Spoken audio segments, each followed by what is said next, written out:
Hello everyone, our today's lecture is going to be based on PTE Academic and our work is going to be listening and blanks in listening.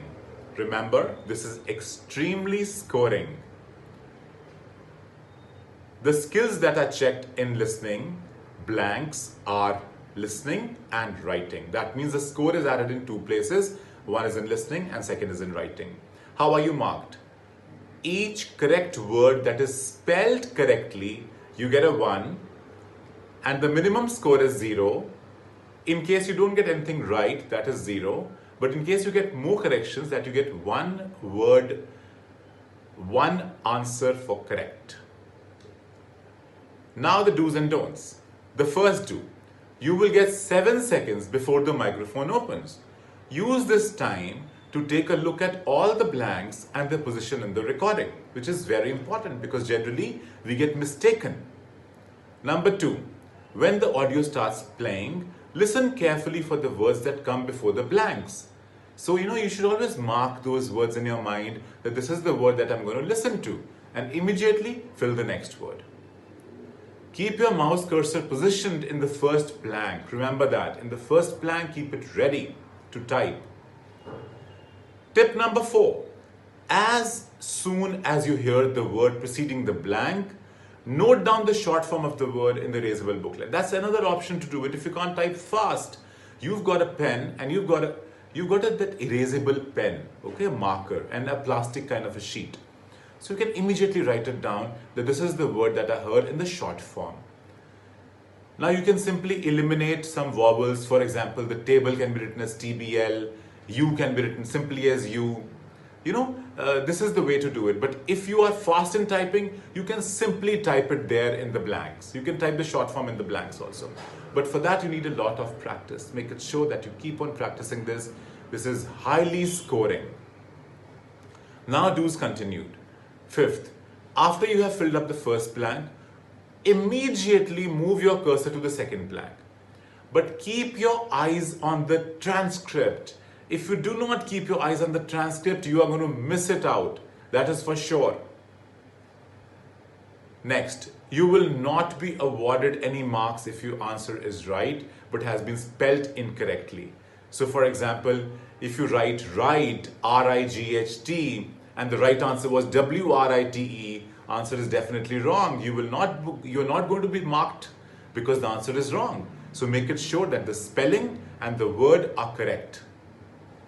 Make sure that you follow one standard English. Either you use American or you use British. In India, we use British English mainly. So I suggest you to go for British spellings as compared to American spelling.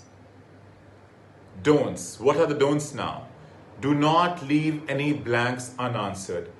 Guess if you don't know. There's no negative marking, don't worry. Avoid using full spellings when you are taking notes, otherwise you will miss the audio. Use shorthands, it's very important. Don't waste time revising your answers again and again. Remember that the next item will not start till you click the next button. So make it sure that you don't waste your time. Don't keep on revising it forever. Okay? So press the next and move on. Let's practice now. Pause the video here for 7 seconds and read. The audio will be played after 7 seconds. So, thinking a little bit more about how people conceptualize their way in the world, we can also talk about worldviews such as consumerism or materialism. And these are generally part of the assumed backdrop of our lives. They're part of the normal, and we don't talk about them so much. But we could consider that we might agree or disagree to different extents with the idea of consumerism, an ideology that encourages the ongoing acquisition of goods and services. That is to say, the good life is made up of consuming more and more. You could agree with that to a certain extent or not. Materialism, highly related, is a value system where social status, whether people are high or low status, in some sense whether they're good compared to other people, is determined by wealth, by affluence, and ownership and consumption of goods and services. Now that you have done it, let's see your answers. The first one is conceptualize. Both the spellings are correct. The first one is British and the second one is American. Second is backdrop. Third is normal. Fourth is idea. Fifth is acquisition. Sixth is value. And seventh is affluence. With this, we come to the end of this video. Subscribe to our channel, like, share and comment. Make it sure you share these videos with the people who are preparing for PTE Academic. Thanks for watching.